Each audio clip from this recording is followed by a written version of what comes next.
13ই মে ইতিহাস গড়ার সেই অবিস্মরণীয় দিনের 14 বছর পূর্ণ হলো। 2011 সালের এই দিনেই বাংলার রাজনীতিতে এক নতুন অধ্যায়ের সূচনা করেছিলেন মমতা বন্দ্যোপাধ্যায়। 34 বছরের বাম জমানার অবসান ঘটিয়ে গঠিত হয়েছিল মা মাটি মানুষের সরকার।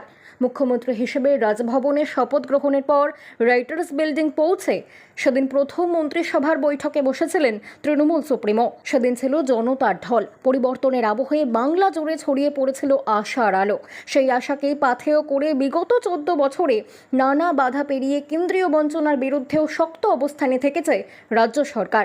পাহাড় থেকে জঙ্গলমহল সর্বত্র উন্নয়নের ছোঁয়া পৌঁছেছে। প্রথম মন্ত্রিসভার বৈঠকেই মুখ্যমন্ত্রী পাহাড় ও জঙ্গলমহলের উন্নয়নের জন্য অর্থ বরাদ্দ করেছিলেন। এরপর থেকে একে একে চালু হয়েছে কন্যাশ্রী, রূপশ্রী, লক্ষ্মীর ভাণ্ডার, সবুজ সাথীর মতো একাধিক সামাজিক প্রকল্প, যার বেশিরভাগই আন্তর্জাতিক স্বীকৃতি পেয়েছে। আজ বাংলার প্রায় 94টি সামাজিক প্রকল্প সক্রিয়ভাবে পরিচালিত হচ্ছে। দুয়ারে সরকার, পাড়ায় সমাধান, এই উদ্যোগের মাধ্যমে মুখ্যমন্ত্রী প্রশাসনকে পৌঁছে দিয়েছে মানুষের দোরগোড়ায়।